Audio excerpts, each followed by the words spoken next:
James 1, thank you for joining me today. This is about Champagne Blanc de Blanc. Now, this is an historical perspective and why I find this to be a very fascinating aspect of Champagne. Stay tuned.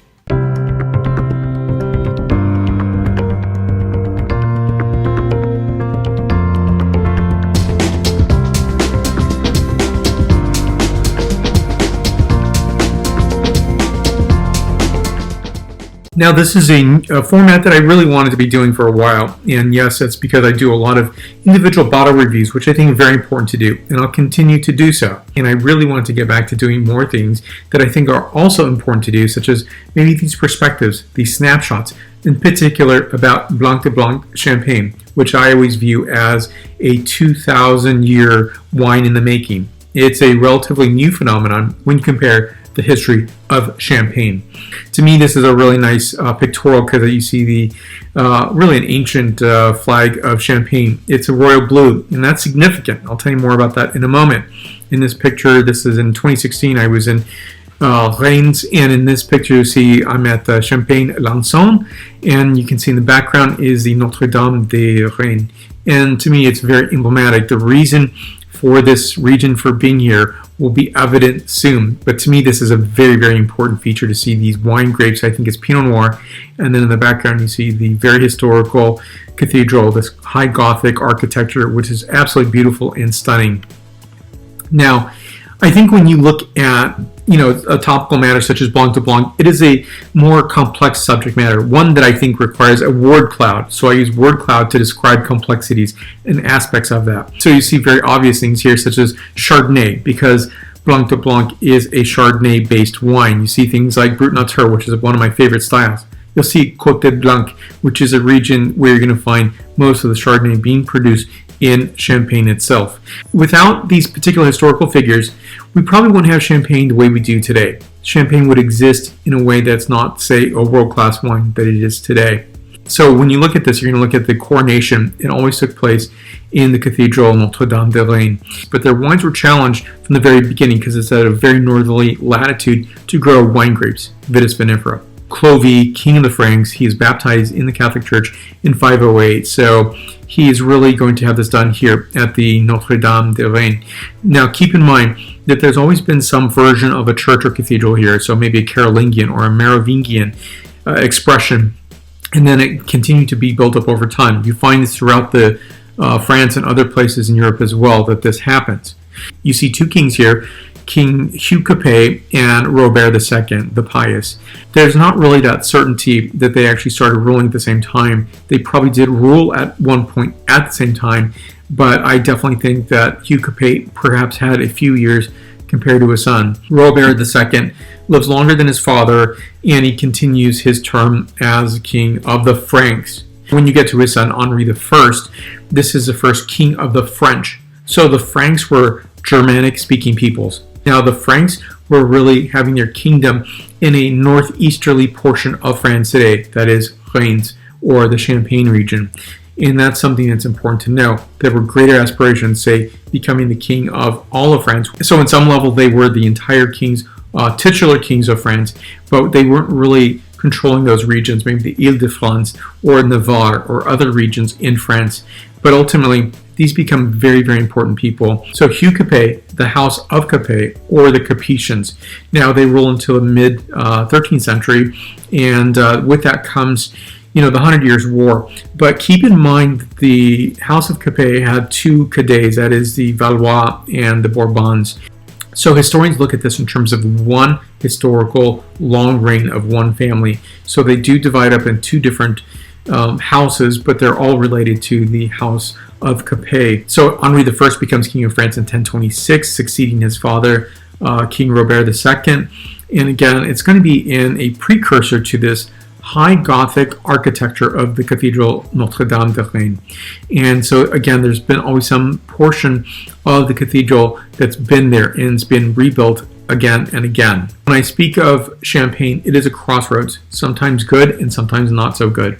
So you can see a pathway between the Benelux countries, Belgium, Netherlands, and Luxembourg, as well as to Germany. So they can go from Germany to Paris, or maybe from Burgundy to the Benelux countries. Now, there was a sense of wines that were not being really well produced for the kings. So going back here, you can see the successive kings. So there were 31 kings out of 36 kings that were coronated or crowned here in the Cathedral Notre Dame. And ultimately, there was not the wine to match that prestige. And you can look at this map here. The Bourgogne or the Burgundy region really had the wines that were, sublime wines that are still produced today and have that great accolade today. Now, they didn't have that in Champagne at that period of time. So that was one of the delimits. So it was something that the Champenois, the people of Champagne, wanted but didn't have in the very beginning. So you can see here that, the crossroads really end up from, good and bad. So it's at the center of this trade route, but it's also in the center of, say, World War I, World War II, the 100 Years' War. There's a lot of things that happen in this area that makes it a challenging area to be in, but it's one that makes a very interesting subject matter. So absolute challengers pave the boulevard of opportunity for Champagne. So it is one of the most northerly wine regions today. You can look at the English wine producing regions. They're slightly further north, but they have much more of an Atlantic influence. So what Champagne has is both continental and Atlantic influences as well. So what still continues to make the area a difficult place to grow wine grapes, an annual weather pattern that naturally created a sparkling wine, and that really wasn't the intent. Nobody wanted sparkling wines earlier on in Champagne's history. And so yearly or vintage wines are impossible, but you can get some maybe 2 to 3 times a decade. There's a pressure to create a wine worthy of its monarchical role, that is the coronation of the kings of France. There's a rivalry with Burgundy. In fact, many of the indignities that Champagne had to deal with is the Burgundy merchants would go right through Champagne and going right to the Benelux countries. So that was really something that they wanted to make a change in that regard as well. The approved wine grapes. Now, I've seen several sources that say you can have definitely one of the white wine grapes that come from Champagne to make a Blanc de Blanc wine. But I think ultimately what I've seen is most often cited is that it has to be 100% Chardonnay to be included. Why I say that is ultimately you can look at Arbonne or Petit Meslier or Pinot Blanc, Pinot Gris to make a vinified white wine and therefore a Blanc de Blanc wine. But according to the regulations I've seen, that is not possible. But ultimately, the Chardonnay is a 30% constituent grape of the 3 main grapes. So Pinot Meunier, Pinot Noir, and then Pinot Noir is also one of the parents of Chardonnay. And then you can see that there's Arbonne, Petit Meslier, and then you have Pinot Blanc and Pinot Gris, who are really a mutation of Pinot Noir. Now, the bulk that's being produced today is definitely the Brut Cuvées. So that's going to have the Chardonnay, the Meunier, and the Pinot Noir. And of course, you're going to have some maybe Blanc de Noir as well as Blanc de Blanc wines, 100% Chardonnay wines. And you can look at Chardonnay, a very noble grape, and a grape that has a parentage of Gouais Blanc, and it's still produced today, pretty rare, and Pinot Noir. It's known by 116 different names, and the first name mentioned was in the Val de Loire in about 1685 to 1690. It was first known as Chardonnay, as Chardonnay ET versus AY at the very end, and it's the second most planted wine grape in the planet, fifth total in production. The AOC, the Appellations Origine Contrôlée, Blanc de Blanc. So Blanc de Blancs can only be Chardonnay grapes. And if you use other white wine grapes, there's one example that I can think of, and that's Champagne Drapier. And so they use 4 white grapes, and it's Blanc de Quatre Blanc. As far as I understand, they could not call it a Blanc de Blanc, but they have to call out that there are 4 grapes in there. But in this example, it's a wonderful wine, which I have tasted, and I can't wait to taste again. It's a remarkable wine in a fantastic house as well. So the term Blanc de Blanc was first used in 1943 by Champagne Taittinger, and Champagne Salon was the first to produce a Blanc de Blanc wine in 1905. Of course, that was never released to the public.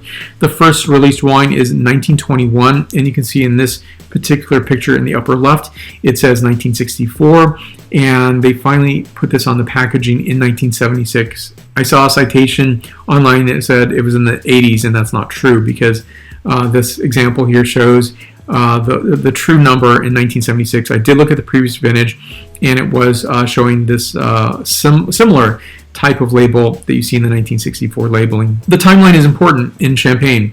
So you have this area in the 1st century. So the Romans inhabit this area. They call it Campania. It reminds them of a region south of Rome called Campania. In the year 600, you have champagne wines known as Vin de la Montagne, as well as Vin de la Rivière.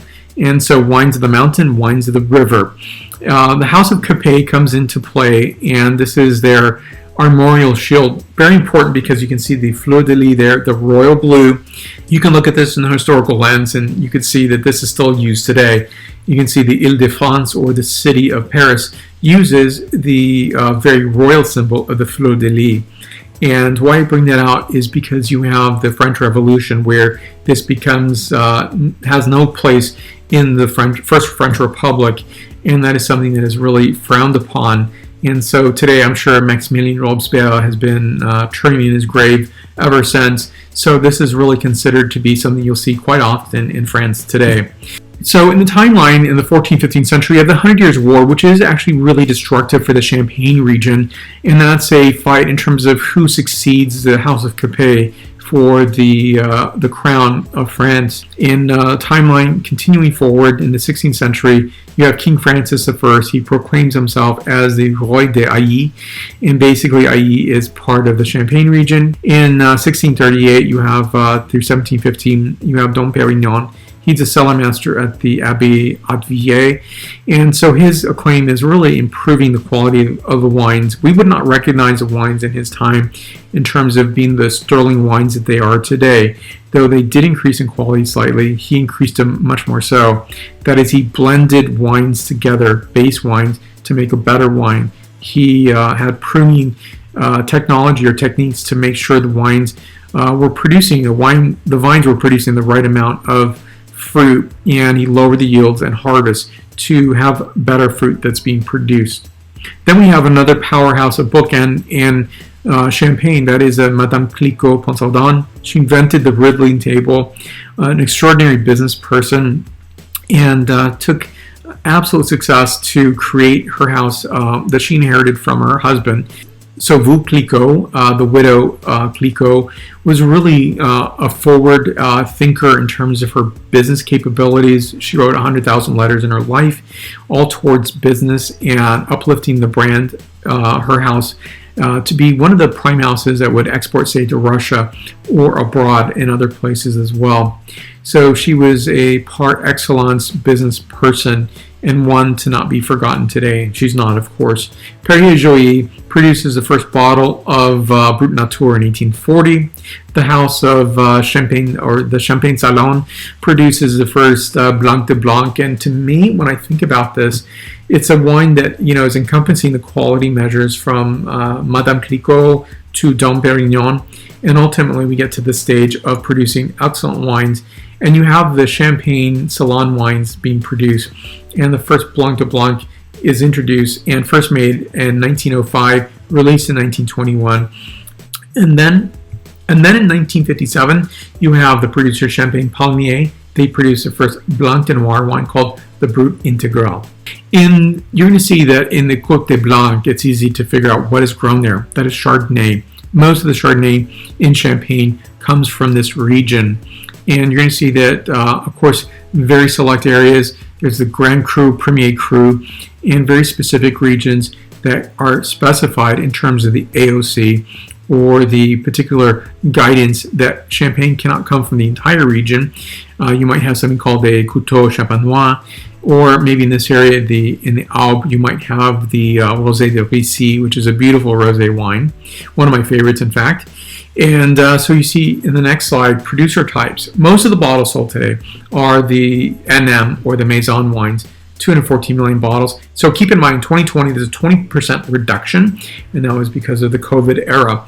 And then you have the grower producers, about 55 million bottles produced in total, 27 from cooperative producers, and all these are listed on the bottle, so that NM, RM, and the CM. And you might see, say, for example, in, say, the champagne that Costco sells, their own Kirkland brand, it's an MA designation. There's very few of those in the United States. I think there's only two. It's Aldi and Costco. So you have 1.4 billion bottles in reserve in Champagne today. The number of producers, so you have 360 houses producing 72% of the wines. And then you have the grower champagne, the Récoltant Manipulant wines, and about 5,000 grower producers, which are producing almost 20%. And then you have the Coopérative de Manipulant, 300 cooperatives, almost 10%. So the Blanc de Blanc is what I'm interested in this presentation. There is no information that I could get from the CIVC, which is the Comité Interprofessionnel du Vin de Champagne. And so I had to do a statistical analysis. So I was looking at particular websites of retailers around the world and looking at the total count of wines against Blanc de Blanc or Brut wines, and to understand how much is being produced today. So these don't necessarily line up in terms of being total 100%, but the Blanc de Blanc could be a higher percentage than 9.5, and so that's something that you could definitely have a vintage Blanc de Blanc wine, and maybe a prestige wine is definitely a vintage wine. That's why they don't line up to be 100%. So you see many more Brut Zeros today, as well as extra Brut wines, and definitely the mainstay is Brut wines. That's the majority you're going to find in any particular retailer or on-premise restaurant today. Now, you're definitely going to see some sec and demi-sec wines, and I see that much more so in France than the United States, but they do exist. And they're lovely wines, by the way, and you have so many well-known producers like Jacques Sellos that I believe has a both sec and a demi-sec wine as well. I created this rarity ladder that I also call my rarity curve.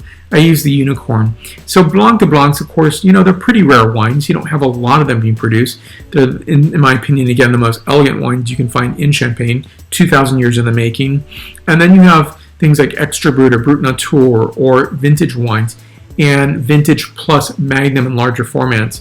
And so each of these, accolades gives a higher rarity scale. That is, you go from a unicorn all the way to a platinum unicorn with a crown on it. To give a bottle format is that you're not going to see every format. In fact, they're pretty rare, as I mentioned before, but it's good to see this particular photograph, to look at all the particular styles. And I actually saw this at the Champagne Lançon. I love this picture. I think it's really cool. Now, Champagne is a place to visit.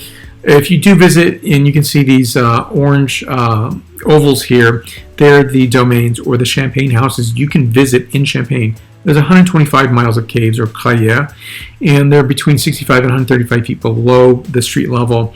And they're beautiful places to visit. They're pretty magical. There's a lot of them.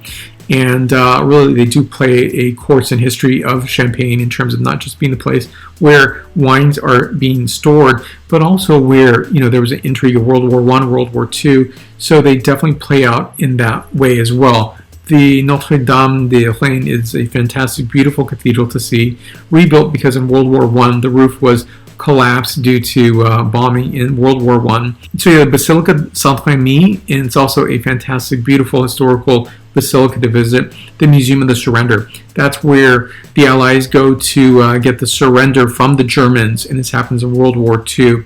So there's a lot of things to see and do and experience and taste in Champagne.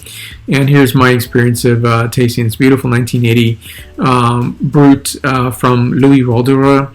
Here's the Inothèque from Clicquot, and some just beautiful pictures and experiences of the diversity and gorgeous qualities that is the Champagne region. Again, to me, Blanc de Blanc wines represent probably the most elegant of the Champagne wines being produced. So this is a wine to be enjoyed with food, to be celebrated with people, and to enjoy this expression. Bon Appetit. It's a wine to enjoy with food or on its own. So you can definitely enjoy this with elegant, beautiful foods such as caviar or lobster or turbot, or many other foods as well. You decide what you want to serve your Blanc de Blancs with, and I think they're quite exceptional and quite delicious to be enjoying. So thank you so much for watching. Questions and comments, you can listen down below. Please subscribe to this channel if you haven't done so already. The reason to do so is you'll see the latest videos that I am producing. Thank you for your support. Thank you for subscribing. Thank you for giving a like. And stay connected. You'll find me on Facebook, Twitter, Instagram, LinkedIn, and WordPress. Additionally, you'll find me on my podcast, Apple Podcasts, Stitcher, Spotify, and iHeartRadio.